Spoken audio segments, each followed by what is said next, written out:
वृंदावन वासियों, तुम लोग यहां से बाहर नहीं जा सकते। मंद्राचल पर्वत हूं मैं और तुम सब मेरे बंदी हो और यहीं मिट्टी हो जाओगे। तुम सब लोगों के जीवन की उल्टी गणना आरंभ हो चुकी है।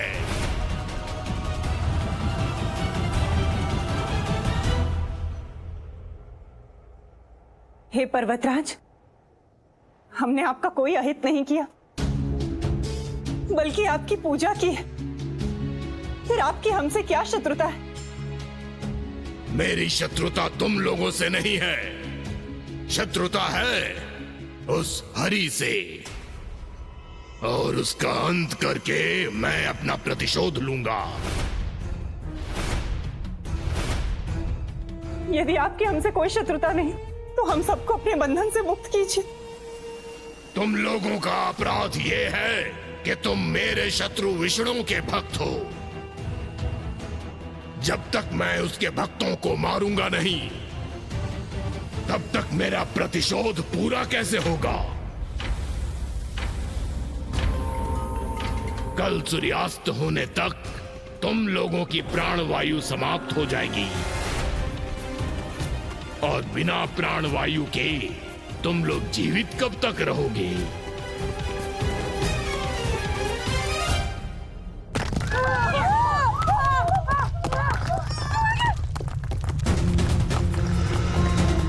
ये क्या हो रहा है? कौन हिला रहा है मुझे? ये कैसे संभव है?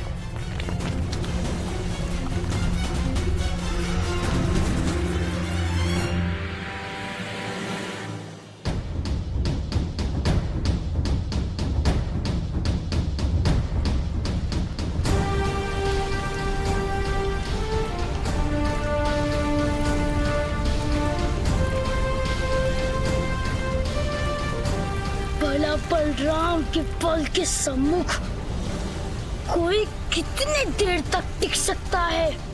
कल सूर्यास्त तक मुझे इस मंदराचल को यमुना तट तक पहुंचाना है। अच्छा, तो ये बल का धाम मुझे धक्का दे रहा था।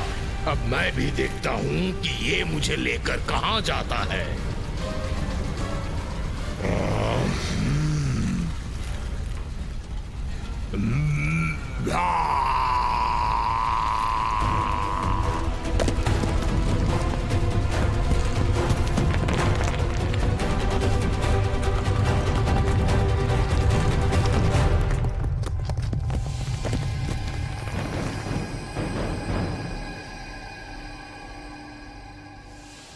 हे प्रभु, हम सबकी रक्षा करना।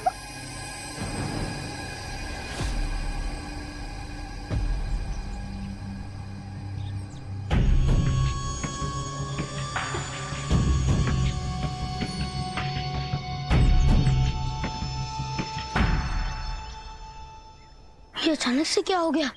ये मंदराचल रुक क्यों गया?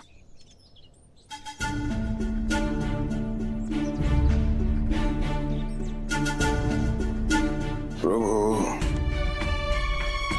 मैं नहीं चाहता कि किसी भी परिस्थिति में आप कूर्म अवतार धारण करें, क्योंकि यदि आप कूर्म अवतार धारण करते हैं तो मेरा ज्ञान कहता है कि काल चक्र के घटनाक्रम में महान अर्थ घटने की संभावना है। नारायण नारायण। प्रभु, मैं एक बात नहीं समझ पा रहा। ऋषि गर्गाचार्य बार बार कान्हा को कूर्म अवतार ना धारण करने के लिए क्यों आग्रह कर रहे हैं? देव ऋषि, क्योंकि कर्कासुर कूर्म अवतार के अंत का कारण बन सकता है, इसीलिए गुरुदेव इतने विचलित हैं। नारायण नारायण। किंतु प्रभु, कोई भी असुर आपके किसी भी अवतार के अंत का कारण कैसे हो सकता है? देव ऋषि, कर्कासुर को यह वरदान मैंने स्वयं दिया था। मैं कुछ समझा नहीं प्रभु, क्या वरदान मिला है इस कर्कासुर को? देव ऋषि, ये तब की बात है जब इस संसार का निर्माण हुआ था। तब नवग्रह के सम्मुख ये समस्या थी कि संसार के सभी प्राणियों को उनके कर्म के अनुसार कैसे प्रभावित करें। उनके पास इसका कोई आधार नहीं था। तब नवग्रहों ने मिलकर एक महायज्ञ किया।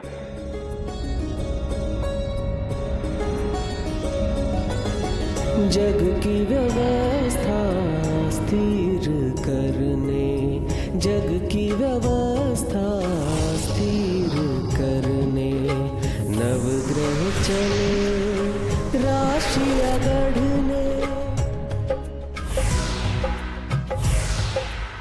हे नवग्रह, आप सबकी शक्तियां मुझ में वास करती हैं। आप सब ने मेरा निर्माण किया है। बताइए, मैं आप सबके लिए क्या कर सकती हूँ?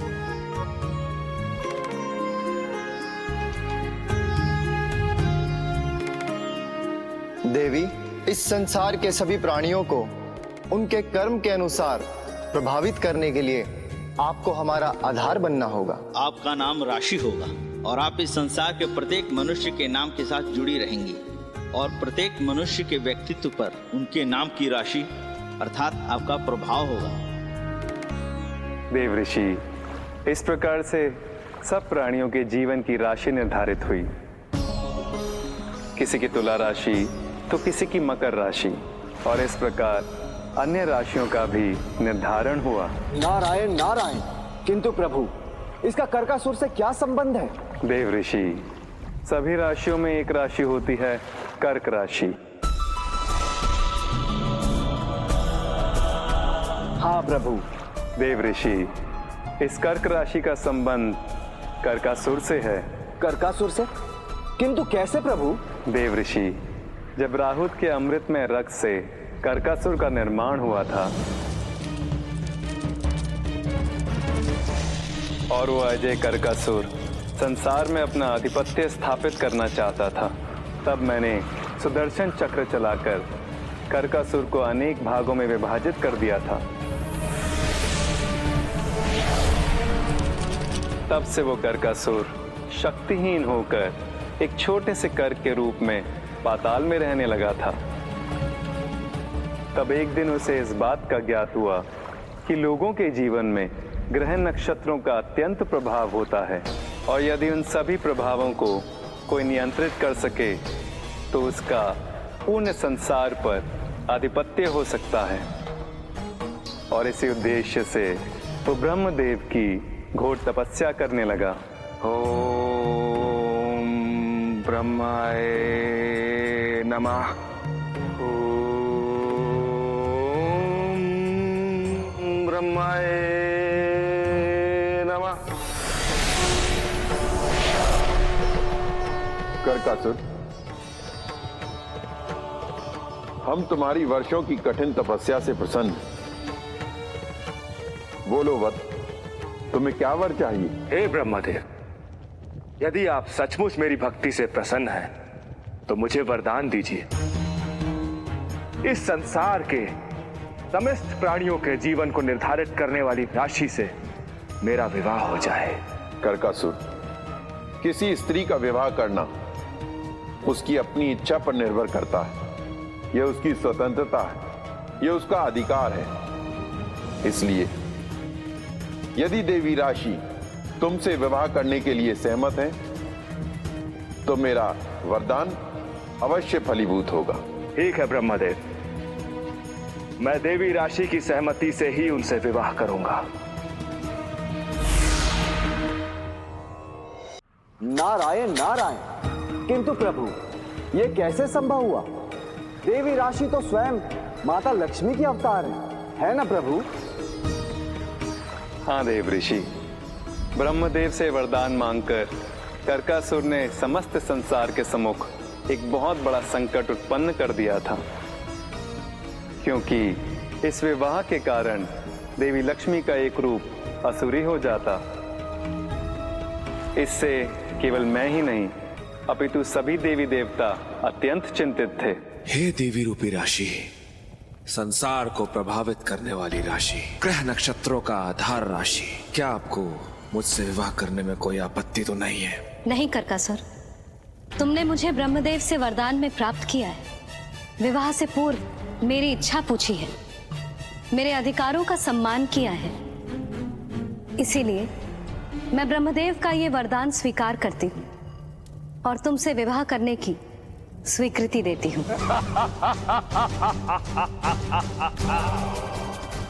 देवी देवताओं, आज से ये लक्ष्मी रूपी राशि मेरी अर्धांगिनी होगी। और ये कर्क संपूर्ण राशियों का स्वामी होगा। संसार में केवल एक ही नाम होगा, कर्क। और राशि, प्रत्येक मनुष्य का जीवन कर्क राशि से प्रभावित होगा। देवी राशि, आओ विवाह संपन्न करते हैं। ठहर जाओ कर्कासुर, तुम्हारा ये विवाह कदापि नहीं हो सकता।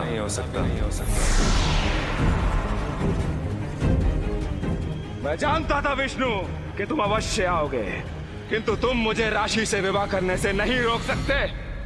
कर्कासुर, तुमने अधर्म किया है, संसार के विधान को खंडित करने का प्रयास किया है। किंतु ब्रह्मदेव का वरदान मेरे साथ है, इसलिए राशि से विवाह करने से मुझे कोई नहीं रोक सकता। लक्ष्मीपति, तुम भी नहीं।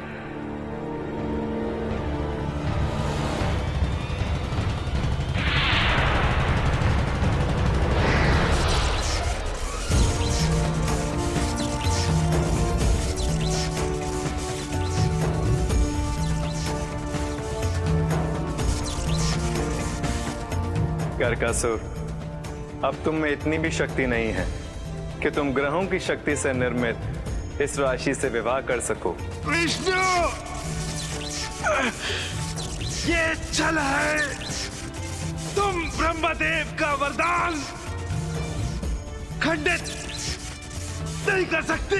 कर्कासुर, इस संसार का पालन करना मेरा प्रथम धर्म है और इस धर्म पालन से मुझे कोई भी वरदान नहीं रोक सकता। किंतु ब्रह्मदेव के वरदान के स्थान पर मैं तुम्हें कोई दूसरा वरदान अवश्य दे सकता हूँ। विष्णु, तुम छलिया हो। मैं तुम्हें इस छल के लिए कभी क्षमा नहीं करूंगा। मैं इस छल का प्रतिशोध अवश्य लूंगा विष्णु। इसलिए यदि तुम मुझे वरदान ही देना चाहते हो तो ये वरदान दो कि मैं तुम्हारी हत्या कर सकूं। तथास्तु। ठीक है कर्कासुर, जब भी इस संसार में मैं तुम्हारे जैसे कर का अवतार धारण करूंगा जो तुम्हारे ही वर्ण का हो, तब तुम उसका अंत करने में सक्षम होंगे। देव ऋषि, मेरा ये कुर्म अवतार कर्कासुर के ही वर्ण का है, इसलिए मेरे वरदान के अनुसार कर्कासुर कुर्म अवतार का अंत कर सकता है। नारायण नारायण, तब तो यह अवश्य बहुत बड़ा संकट है प्रभु।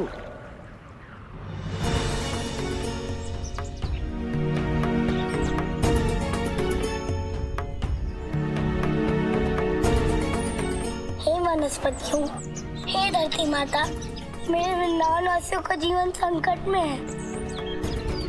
मुझे वासुकी नाग तक पहुंचने का मार्ग दीजिए।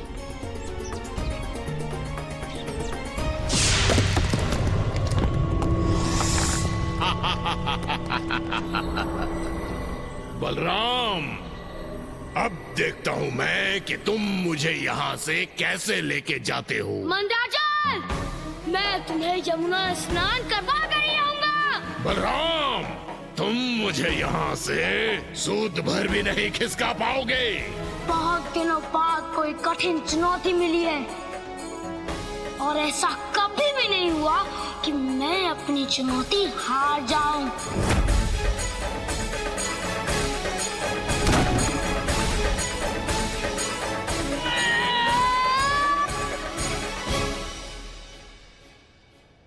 हे वनस्पतियों, हे धरती माता, मैं यशोदानंदन कृष्ण, मैं आप सबसे पुनः निवेदन करता हूँ, मुझे वासुकी नाग तक पहुँचने का मार्ग दीजिए। मुझे बताइए, कहाँ है वासुकी नाग?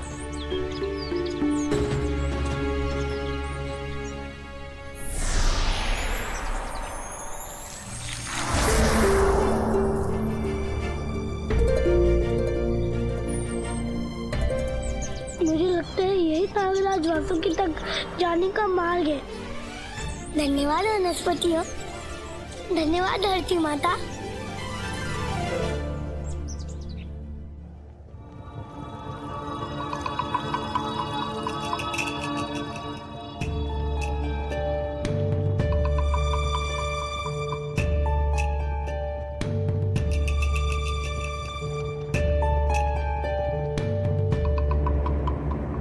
हे वासुकीनाग, दर्शन दीजिए। मैं जानता हूँ कि आपका निवास स्थल यही है। हे वासुकीनाग, दर्शन दीजिए, दर्शन दीजिए वासुकीनाग, मुझे दर्शन दीजिए।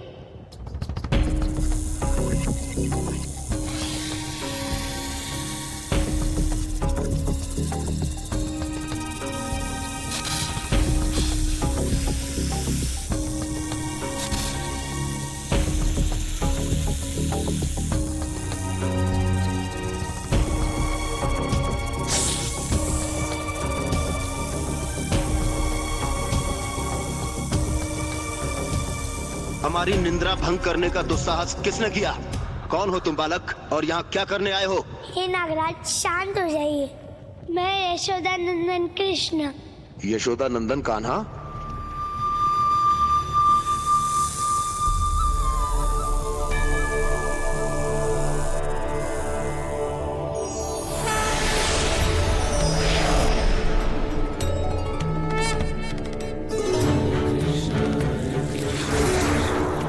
साक्षात श्री हरि मेरे लोक में पधारे हैं।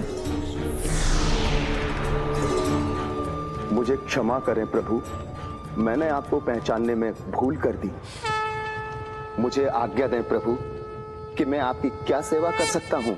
हे नागराज, मेरे वृंदावन वासियों का जीवन संकट में है। मंदांचल ने सबको अपने भीतर धारण कर लिया है और उसका केवल एक ही समाधान है कि हमें मंदांचल को बचना होगा और इसका कार्य आपके श्रेय के द्वारा ही हो सकता है। क्या हुआ नागराज? प्रभु, आप इतनी दूर से चलकर मेरे पास आए हैं, ये मेरे लिए सौभाग्य की बात है। मैं चाहता हूँ कि ये कार्य करूँ, किंतु ये कार्य करने में मैं सक्षम नहीं हूँ। क्यों नागराज? एक बार पूर्व भी तो आप ये कार्य कर चुके हैं। क्योंकि प्रभु, मेरी बिनाई पहले की तरह तीव्र नहीं रही। मेरी सारी इंद्रियां क्षीण हो चुकी हैं, अब वो पहले की तरह सक्रिय नहीं रही। इस स्थिति में ये कार्य करना मुझसे संभव नहीं है प्रभु।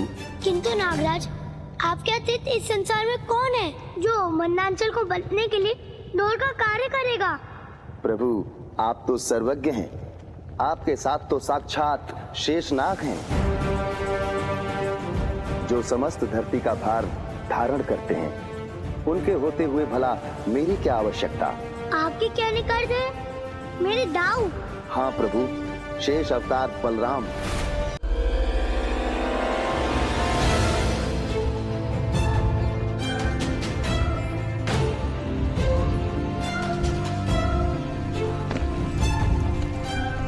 मंत्राचल, मैं बलराम हूँ। संसार में ऐसा कोई भी कार्य नहीं जो मैं ना कर सकूं। मैं तुम्हें तब तक धकेलता रहूंगा जब तक मैं तुम्हें यमुना तट तक नहीं पहुंचा देता।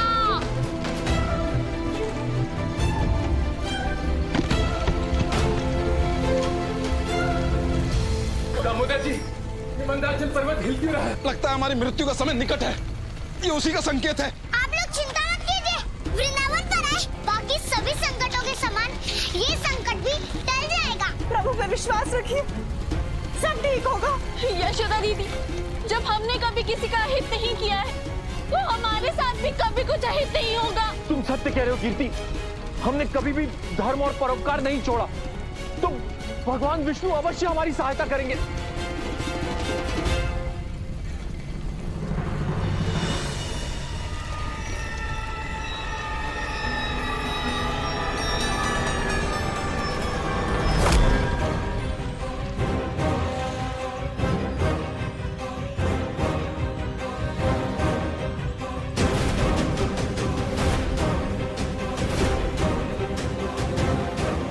बलराम, तुम तुम मुझे यमुना तट तक नहीं ले जा सकते।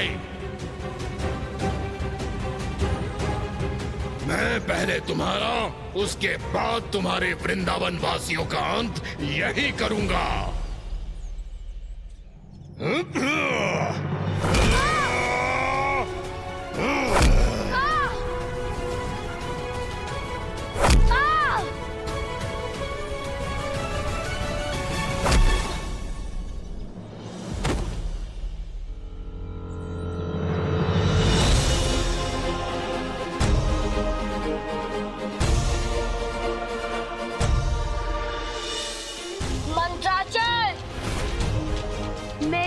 बाद में कर लेना, पहले मेरी मुद्गल का प्रहार तो रोक लो। मंदराचल, मैंने अपनी इस मुद्गल से बहुत सारे असुरों को धूल चटाई है।